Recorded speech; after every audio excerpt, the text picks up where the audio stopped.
Fala pessoal, nós estamos aqui para mais um Comunidade Plus, dessa vez com Gleison e Felipe. É nóis! E o tema da semana é dom profético. A gente está estudando sobre alguns temas importantes para a nossa igreja durante esse trimestre, né? E dom profético fala muito ao nosso coração da igreja adventista, porque é uma crença fundamental nossa, a gente fala de Ellen White. E tem uma pergunta importante aqui que um jovem mandou, vamos assistir. Fala, pastor, tudo bem? Como eu posso valorizar o dom profético sem idolatrar Ellen White? A gente pode falar que ela é a palavra de Deus? Mas essa aí veio para nos cancelar hoje? Vamos que vamos. Capciosa, né? Uma pergunta capciosa que veio em duas partes. Fala pra gente aí, o que você acha, Gleice? Rafa, o primeiro detalhe que a gente precisa entender são as características do verdadeiro profeta, né? Se o que ele falou se cumpriu, se ele guarda tudo aquilo que a Bíblia orienta e se ele tem a fé em Jesus. E quando nós olhamos esses parâmetros, Ellen White, ela seguiu esses princípios.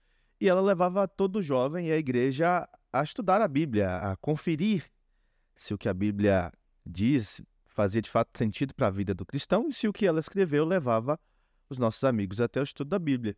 Mas aí, Rafa, será que essa questão aí de idolatrar e tal, como é que funciona isso? É isso aí, Rafa. Queremos ouvir você. Rápido, né? Ela não substituía a Bíblia, né? Ellen White nunca veio para substituir. Agora, quando fala a palavra, se ela é a palavra de Deus, é complicado a gente falar assim, né?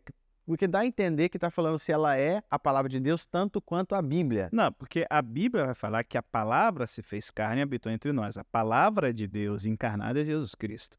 Eu acho que o problema da gente é que é o seguinte, uma coisa bem básica de teologia, mas acho que é importante para todo mundo aqui entender e colocar Ellen White no seu lugar, no lugar certo, no lugar de bênção.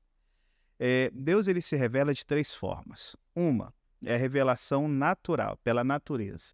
A gente percebe pela natureza de que há um design inteligente, de que há um Deus criador e tudo mais. Então, esse a gente costuma dizer que é o primeiro livro no qual Deus se revela. A segunda forma de Deus se revelar é revelação especial, é a revelação da Bíblia. Sonhos, visões. A revelação especial é aquilo que Deus ele se permite ser conhecido, que ele se revela, que o ser humano não pode alcançar pela razão. Então, é o Antigo Testamento e o Novo Testamento. Só que, muitas vezes, qual é o nosso problema? A gente quer colocar Ellen White como se a única revelação que Deus trabalha é a revelação especial. Só que no Novo Testamento há um terceiro tipo de revelação, que é a revelação subordinada.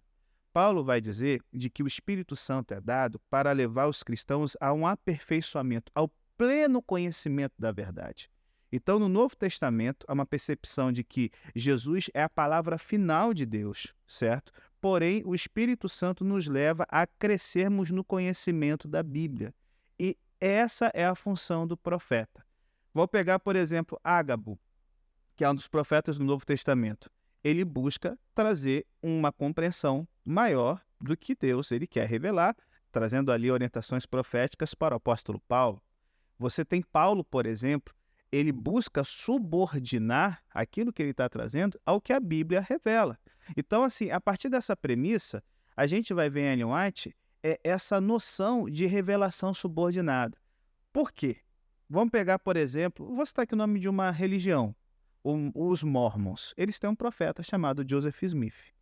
Esse profeta, ele dizia que ele trouxe uma revelação melhor, mais especial, que suplantava o Antigo e o Novo Testamento. Para os Mormons, quanto mais novo, melhor.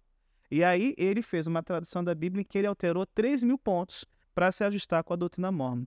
Quando a gente olha para a vida da irmã White, para a irmã White o mais antigo é o melhor porque ela se entende como uma revelação subordinada. Gente, uma mulher que vira e fala o seguinte, leia o que eu digo, que eu escrevo, e leia o que a Bíblia diz. Se chega um ponto que vocês não conseguem compreender, fique com a Bíblia. Porque ou você não conseguiu compreender direito o que eu quis dizer, ou então você tem que crescer mais nesse conhecimento. Ela vai dizer, no outro ponto, que Deus lhe deu os testemunhos porque pela lerdeza das pessoas de lerem a Bíblia e compreenderem a Bíblia.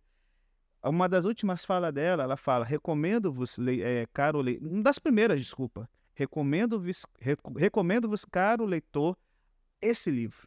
E vai ser a última fala dela num sermão na Conferência Geral. Então, para a irmã White, a revelação dela é subordinada à Bíblia.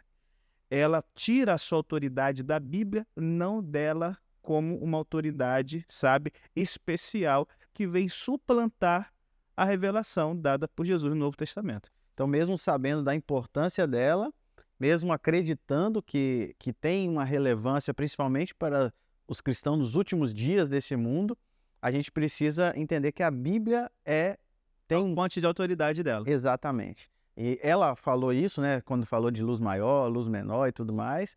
E eu acho que, de uma maneira prática, respondendo a pergunta que foi feita, como é que a gente pode não idolatrar Ellen White? Às vezes eu vejo gente lendo mais Ellen White e estudando mais Ellen White do que a própria Bíblia. Eu acho que já é um cuidado que a gente precisa ter. Eu acho que a gente tem que sempre ler Ellen White, sim, ler vários textos do Espírito de Profecia, mas ler também a Bíblia. E o cristão não pode deixar de estudar a Bíblia, estudar o texto bíblico em si, né? E buscar em Ellen White mais compreensão, um crescimento maior, né? E foi o que ela orientou, né, Rafa? Quando ela se coloca como uma luz menor e a Bíblia como uma luz maior, nos direcionando para a palavra de Deus, para que dessa forma nós possamos compreender a vontade de Deus. Já que ela escreveu para a igreja nos últimos dias, e nós somos essa igreja, a gente precisa ficar esperto com essas orientações para que a gente possa fazer a vontade de Deus e seguir aquilo que Ele nos chama para seguir. Ó, dicas curtinhas. Primeiro, se ler Ellen Curtinha White, mesmo, porque curtinha. o tempo está acabando. Se ler Ellen White está te levando a ficar esquisito e não consagrado, você está lendo errado. Segundo, a gente lê Ellen White, ela mesma falava, Deus não me chamou para escrever provérbios. A gente não tem que ficar tirando trechinhos isolados, a gente tem que ver o contexto. E a última dica que eu dou, a Bíblia tem, Ellen White tem princípios gerais. O principal, o amor de Deus. Então, se eu estou lendo alguma coisa nos livros de Ellen White que me faz ser mais fanático, mais intolerante, mais intransigente, eu estou lendo errado. A gente precisa ler baseado no amor. Eu penso assim, eu acho que a Bíblia é amor, Deus é amor, fala sobre o amor. Quando a gente lê Ellen White com amor, com carinho, ela sempre buscava levar amor.